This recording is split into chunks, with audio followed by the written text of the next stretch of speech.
My ex left me and our kids with a note saying she'd be back in a few years. 6 years later, she returned, but I had already moved on and remarried. I was 29 when I found the note taped to our bathroom mirror. Trevor, I can't do this anymore. The kids, the house, pretending to be happy, it's suffocating me. I need to find myself. I'll be back in a few years when I'm ready to be the mother they deserve. Don't look for me. Vanessa, 8-year-old Chloe and 5-year-old Mason were still asleep. I stood there holding that piece of paper, my hands shaking. Half her closet was empty. Her passport was gone. The joint savings account had been drained. $23,000 vanished overnight. For the first month, I kept expecting her to walk through the door. The kids asked every day when Mommy was coming home. I ran out of excuses by week 2, so I told them the truth. Mommy went away to think about things, but she still loves them. Chloe stopped eating dinner. Mason started wetting the bed again. I took family leave from my engineering job and learned to braid hair from YouTube videos. I figured out which pediatrician took our insurance and memorized the school pickup routine. I became both parents overnight because I didn't have a choice. The first year was brutal. Mason would wake up screaming for his mother at 3 a.m. Chloe became fiercely protective of her little brother, helping him brush his teeth and reading him bedtime stories in a voice too mature for an 8-year-old. I watched my daughter grow up too fast while my son regressed, and I felt like I was failing them both. My mother-in-law called every week for the first 6 months, asking if I'd heard anything. Vanessa's parents were devastated. Their golden daughter, who'd been valedictorian and homecoming queen, had simply vanished. They offered to help with the kids, but they lived 3 states away, and honestly, seeing them was like looking at ghosts of what Vanessa might have been. I hired a private investigator after month 4. He found one credit card charge at a gas station in Colorado, then nothing. She'd either gone completely off-grid or was using cash and fake names. After spending $3,000 I didn't have, I gave up the search. By year 2, we'd found our rhythm. Chloe joined soccer and discovered she was fast, really fast. Mason learned to ride his bike and stopped asking when Mommy was coming home. I started taking them camping on weekends, something Vanessa had always refused to do because it was too messy. I learned that Chloe liked her sandwiches cut diagonally and that Mason was afraid of the dark but too proud to admit it. I figured out that bedtime stories worked better when I did different voices for each character, and that Sunday morning pancakes could fix almost any problem. My friends from work tried to set me up on dates, but I wasn't ready. How do you explain to someone that your wife abandoned you and your children? How do you trust anyone after that? That's when I met Lauren at Mason's preschool. She was a teacher there, recently divorced, with a 6-year-old daughter named Iris. She had kind eyes and never made me feel like a failure when I showed up to pick up with my shirt on backwards or forgot it was picture day. Rough morning? She asked the first time we talked, gesturing to my inside-out sweater. Is it that obvious? I laughed, trying to fix it. Yesterday, I sent Iris to school with 2 different shoes, she said. Single parenting is like trying to juggle while riding a unicycle. We started slow. Coffee after school events turned into dinners when the kids were at their grandparents'. Lauren understood single parenting in a way my married friends couldn't. She knew why I kept granola bars in my car and why I set 12 alarms every morning. She never pushed for more information about Vanessa than I was ready to give. When I finally told her the whole story, she just nodded and said, "Some people aren't built for the long haul. That doesn't reflect on you or the kids." Lauren had been married to a man who worked 60-hour weeks and expected her to handle everything domestic. When Iris was born with mild cerebral palsy, he suggested they try again for a normal kid. She filed for divorce the next day.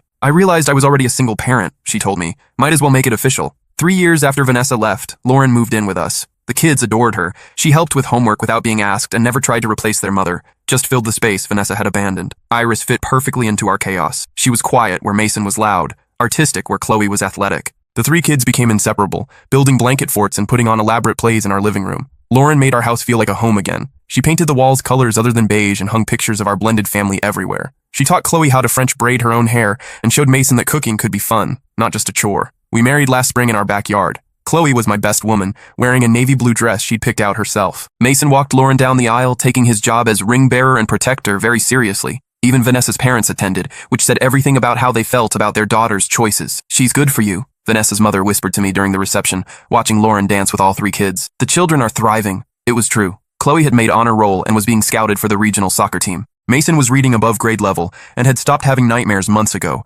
Iris had integrated so seamlessly into our family that strangers assumed she was my biological daughter. For 2 years after our wedding, life was beautifully ordinary. School pickup, soccer practice, family movie nights. Lauren and I talked about having a baby together, but we weren't in any rush. Our family felt complete. Then last Tuesday happened. I was grilling burgers when an unfamiliar car pulled into our driveway. Through the kitchen window, I watched a woman get out, thinner than I remembered. Blonde hair, now brunette, but unmistakably Vanessa. She stood there for 5 minutes staring at our house. The swing set I'd built. The garden Lauren planted. The welcome home mat we'd picked out together. My stomach dropped to my shoes. After 6 years of silence, she was back. When she finally knocked, Lauren answered. "Can I help you?" Lauren asked politely. Vanessa's face crumpled when she saw the wedding ring. "I'm looking for Trevor," she said, her voice smaller than I remembered. I appeared behind Lauren, my arm instinctively wrapping around my wife's waist. "Vanessa?" The name felt foreign in my mouth. "You remarried," she whispered, like the words were glass. "You left," I replied simply. Lauren looked between us, understanding dawning on her face. She'd known this day might come, but we'd both hoped it never would. The silence stretched between us until Mason's voice echoed from the backyard. Dad, can we eat soon? Vanessa's eyes went wide. That's Mason? Before I could respond, both kids rounded the corner. 11-year-old Chloe and 8-year-old Mason, grass-stained and laughing. They stopped dead when they saw her. Chloe spoke first, her voice steady and cold. You're not supposed to be here. Vanessa dropped to her knees, tears streaming. Baby, I know I left, but I'm back now. I'm ready to be your mom again. You're not my mom, Chloe said quietly. Lauren is. Mason moved closer to his sister, confusion written across his face. He barely remembered Vanessa. She was more of a vague impression than a real person to him. That's when Vanessa pulled out the thick manila envelope from her purse. Actually, she said, her voice suddenly harder, I am, and I have legal papers that say I'm taking you both home with me. The blood drained from my face. What are you talking about? I never gave up my parental rights, Vanessa said, standing and brushing dirt off her knees. I've been clean and sober for 2 years. I have a stable job and a nice apartment in Portland. I've been seeing a therapist who specializes in postpartum depression. That's what this was, Trevor. I was sick, and I needed time to get better. You abandoned us, I said, my voice rising. For 6 years. I left to get help, she corrected. The papers are all here.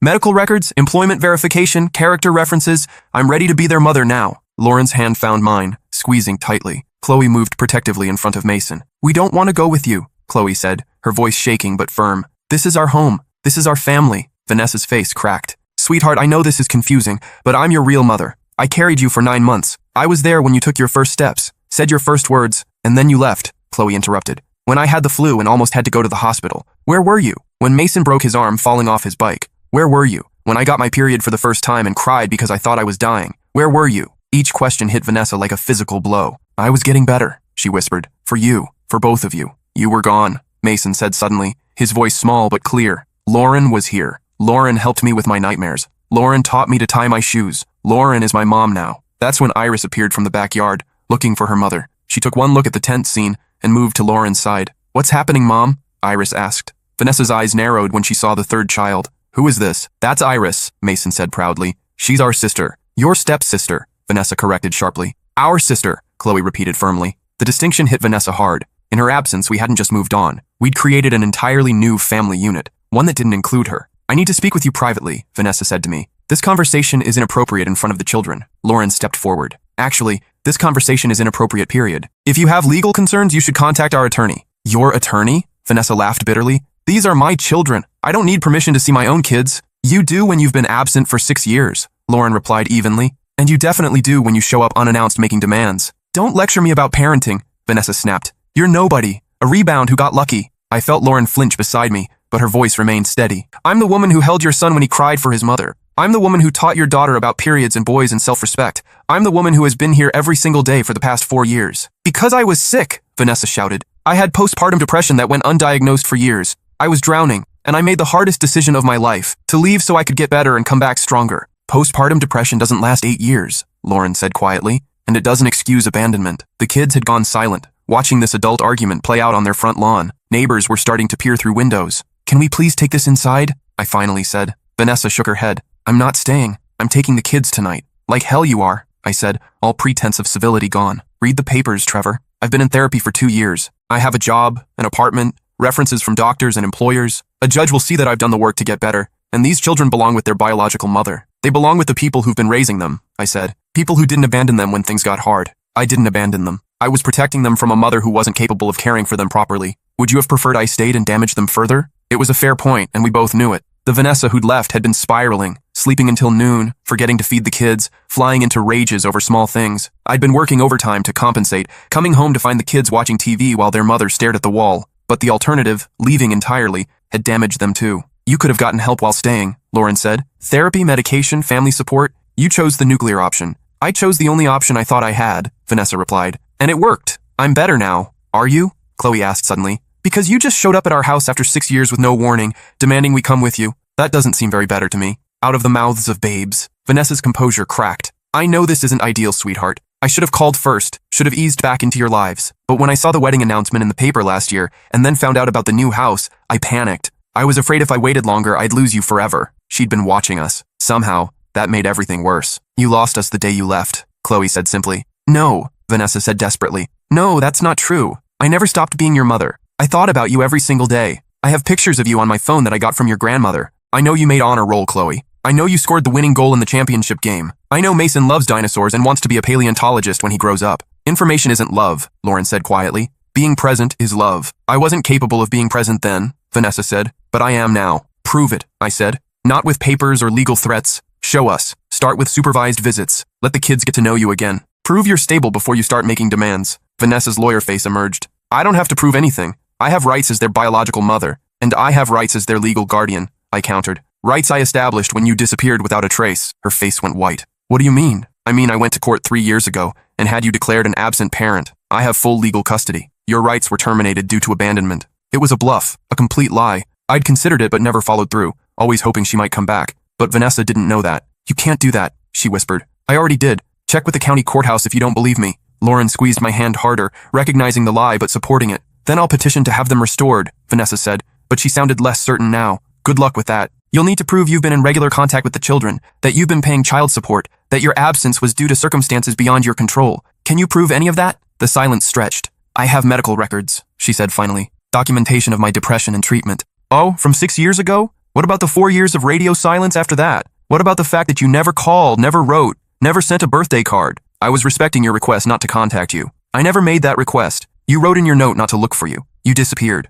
Vanessa looked around at all of us, her biological children who barely remembered her, the woman who'd raised them in her absence, the stepchild who'd become part of their family, the life that had grown in the space she'd left behind. This isn't over, she said quietly. Yes, it is, Chloe said. We're not going with you. We don't know you. You're a stranger. I'm your mother, Vanessa whispered. No, Mason said, moving to Lauren's side. She is. Vanessa stared at us for another long moment, then turned and walked back to her car. Before getting in, she called back. I'll be in touch through my lawyer. This isn't over, Trevor. We watched her drive away in silence. That night, after we'd ordered pizza and tried to pretend it was a normal evening, Lauren and I sat on our back porch while the kids played video games inside. She'll be back, Lauren said quietly. I know. With real lawyers and real papers. I know. We need to get ahead of this. Talk to a family attorney. Document everything. Prepare for a custody battle. I nodded, but all I could think about was the look on Chloe's face when she'd called Vanessa a stranger. 6 years old when her mother left. 11 now. More than half her life had been without Vanessa. For Mason, it was even worse. He had no real memories of his biological mother. What if she wins? I asked. Lauren was quiet for a long time. Then we fight harder. Those kids are ours now, Trevor. Not because of biology, but because of time and love and showing up every single day. No court in the world can change that, but they might give her visitation rights. Or partial custody. Maybe. But look at what happened today. Chloe and Mason know who their real family is. That's not something that can be taken away with legal papers. I wanted to believe her. But I'd seen too many custody battles where biological parents had advantages that step-parents couldn't match. The next morning, I called in sick to work and spent the day researching family attorneys. By noon, I'd scheduled consultations with 3 different lawyers for the following week. The first lawyer was honest, but discouraging. Biological mothers have significant advantages in custody disputes, especially if they can prove they've addressed whatever issues led to their initial absence. The fact that she's been in therapy and has stable employment works in her favor. What about abandonment? I asked. She was gone for 6 years. That's definitely a point in your favor, but if she can frame it as seeking treatment for mental health issues, a judge might view it more sympathetically. Courts prefer to reunite children with biological parents when possible. The second lawyer was more optimistic. The length of absence is significant. 6 years is a long time in a child's life. The fact that the children are thriving in their current environment and have expressed a preference to stay will carry weight. But she could still get visitation rights? Almost certainly. But we can push for supervised visits, gradual reintegration, requirements for continued therapy. We can make this process as slow and difficult as possible while prioritizing the children's stability. The third lawyer was the most expensive, but also the most experienced with cases like ours. Here's what's going to happen, she said bluntly. Vanessa will file a petition to restore her parental rights. She'll claim temporary inability to care for the children due to mental health issues, show evidence of recovery and stability, and request immediate visitation with the goal of shared custody. And you think she'll win? I think she'll win something. The question is how much and how fast. Our job is to slow this down, document everything, and make sure the children's voices are heard. I hired her on the spot. 2 weeks later, the papers were served. Vanessa was indeed petitioning to restore her parental rights and requesting immediate unsupervised visitation with the ultimate goal of shared custody. She had documentation of her depression diagnosis, 2 years of therapy records, employment verification, and character references from her therapist, employer, and new neighbors. Her lawyer had done his homework, but so had we. We documented every school event, every doctor's appointment, every soccer game and science fair project from the past 6 years. We had statements from teachers, coaches, pediatricians, and family friends. We had the kids' school counselors prepared to testify about their emotional stability and their expressed wishes to remain in their current home. Most importantly, we had Chloe and Mason themselves. The first hearing was scheduled for October, 6 weeks away. In the meantime, the judge ordered a guardian ad litem to be appointed to represent the children's interests. A social worker would interview all parties and make recommendations to the court. This is good, our lawyer explained. Gals are trained to focus on what's best for the children, not what's legally convenient for adults. If the kids are clear about wanting to stay with you, that will carry significant weight. The guardian ad litem, Patricia Hoffman, turned out to be a kind woman in her 50s who specialized in high-conflict custody cases. She spent 2 hours at our house, observing the family dynamics, talking with all 3 kids, and interviewing Lauren and me separately. "How long have you considered Lauren to be your mother?" she asked Chloe during their private conversation. "Since I was 8, Chloe answered without hesitation. "When my bio mom left, Lauren came and made everything better. She helped me with my homework and taught me about girl stuff and came to all my soccer games. She never missed anything. And you, Mason? How do you feel about the possibility of spending time with Vanessa?" "I don't want to," Mason said firmly. "She's scary. She made Lauren sad, and she made Chloe mad. I don't remember her, but I remember being sad when she left. I don't want to be sad again." Patricia also interviewed Vanessa at her apartment in Portland. According to our lawyer, Vanessa had created what essentially amounted to a shrine to the children. Photos covering the walls, bedrooms decorated for kids who hadn't lived there, toys and clothes in the correct sizes. "It's simultaneously touching and concerning," our lawyer reported. "It shows she never stopped thinking about them, but it also suggests she's been living in a fantasy where their lives stopped when she left." The social worker's report was detailed and thorough. She noted the children's strong attachment to Lauren, their clear preference to remain in their current home, and their distress at the prospect of being forced to spend time with Vanessa. She also noted Vanessa's genuine remorse and her demonstrated commitment to recovery and stability. Her recommendation was a gradual reintegration plan, supervised visits for 6 months, followed by unsupervised day visits, with the possibility of overnight visits only after the children had established a relationship with Vanessa and felt comfortable with her. It was more contact than I wanted, but less than Vanessa was demanding. The first supervised visit was scheduled for a Saturday afternoon at a family therapy center. Vanessa would have 2 hours with the kids in a playroom while a social worker observed. Chloe refused to go. "You can't make me," she said, arms crossed in our kitchen. "I'm 11 years old. I know what I want. And I don't want to spend time with someone who abandoned me." "Sweetheart, the court ordered this," Lauren explained gently. "If we don't comply, it could hurt our case." "Then let it hurt the case. I'm not going." Mason was less vocal, but equally resistant. When we tried to get him in the car, he had a complete meltdown, screaming, kicking, refusing to get dressed. "This is exactly what I was afraid of," I told our lawyer over the phone. "Forcing this is traumatizing them." "Document everything," she advised. "The children's resistance to contact is relevant evidence, but they do need to attend this visit. If they refuse, it gives Vanessa ammunition to claim we're alienating them against her." In the end, Lauren and I both went to the visit. We sat in a waiting room while Chloe and Mason spent the most uncomfortable 2 hours of their lives playing board games with a woman they considered a stranger. Through the observation window, I watched Vanessa try desperately to connect with children who had no context for her presence in their lives. She'd brought gifts, expensive toys that showed she'd been researching their interests, but Chloe politely declined them, and Mason hid behind his sister. "Tell me about school," Vanessa said brightly. "What's your favorite subject?" "Science," Chloe answered in a monotone. "That's wonderful. I loved science too when I was your age." "What kind of science?" "Biology. Are you interested in becoming a doctor, or maybe a researcher?" Chloe shrugged. The conversation continued like this for 2 hours, Vanessa asking increasingly desperate questions, while the kids gave one-word answers and counted down the minutes until they could leave. "How did it go?" the social worker asked afterward. "Fine," Chloe said politely. "Did you enjoy spending time with Vanessa?" "It was okay." But that night, Chloe crawled into bed with Lauren and me, something she hadn't done in years. "I don't want to go back," she whispered. "I know, baby," Lauren said, stroking her hair. "We're doing everything we can." The second visit went slightly better. Vanessa had adjusted her approach, focusing on activities rather than conversation. She brought art supplies, and Mason actually seemed to enjoy painting with her. Chloe remained polite but distant. "She's not evil," Chloe told me afterward. She doesn't feel like my mom. She feels like someone who used to know me but doesn't know me now."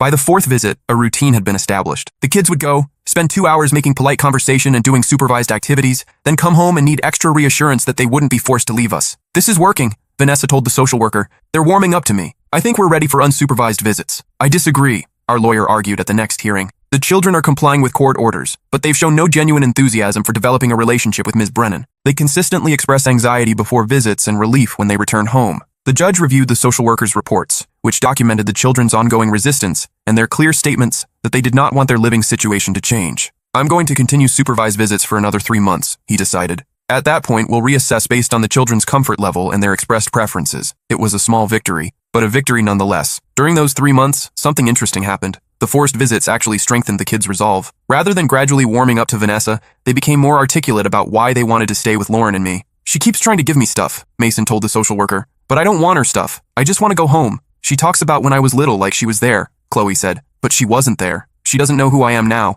The social worker noted that while Vanessa was trying hard to connect with the children, they had developed a strong family unit in her absence that didn't include her. "It's not that the children dislike Ms. Brennan," she wrote in her report. "It's that they have no context for her role in their lives. To them, she is essentially a friendly stranger who claims to be their mother." Meanwhile, our home life continued normally. Chloe made the all-star soccer team. Mason started taking piano lessons. Iris won the school art contest. We went camping, hosted sleepovers, and navigated the usual challenges of raising 3 kids. The contrast wasn't lost on anyone. At the next hearing, the judge asked to speak with Chloe and Mason privately in his chambers. They were gone for 30 minutes, and when they returned, both looked more confident than I'd seen them since this whole process started. Your Honor, our lawyer said, we'd like to request that the court consider the children's clearly expressed preferences and their demonstrated stability in their current home. I've considered everything, the judge replied, including the fact that Ms. Brennan has made significant efforts to address the issues that led to her initial absence from these children's lives. My heart sank. However, he continued, the children's welfare must be the primary consideration. After speaking with them privately, it's clear that they have formed strong attachments in their current home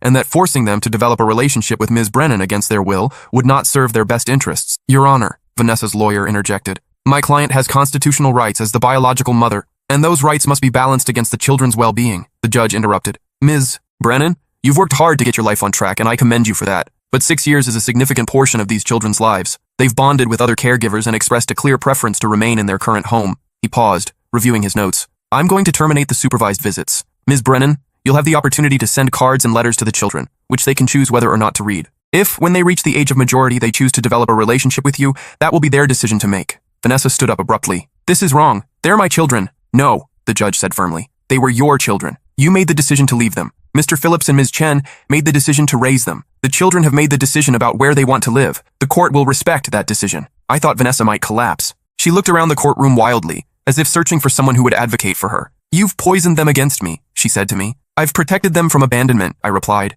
There's a difference. The final papers were signed 3 weeks later. Lauren and I officially adopted Chloe and Mason, making our family legally complete. Vanessa's parental rights were permanently terminated. We never heard from her again directly. But Chloe gets a birthday card every year with a Portland postmark. She reads them now. She's 14 and curious about her biological mother, but she never responds. Do you ever wonder what would have happened if she'd stayed? Lauren asked me last month on our anniversary. Sometimes, I admitted. But then I look at our kids and I can't imagine them being any different than they are. Chloe is 15 now, captain of her soccer team and talking about college. Mason is 12, still dinosaur obsessed, and the most empathetic kid I know. Iris is 11 and planning to be either an artist or a veterinarian or possibly both. They're happy, healthy, well-adjusted kids who know they're loved unconditionally. Sometimes I wonder if Vanessa ever found the peace she was looking for when she left us. I hope she did. I hope she built a good life for herself in Portland, but I'm grateful every day that she left us to build ours without her. The note she left said she'd be back when she was ready to be the mother they deserved. What she didn't understand was that by the time she was ready, they already had the mother they deserved, and it wasn't her.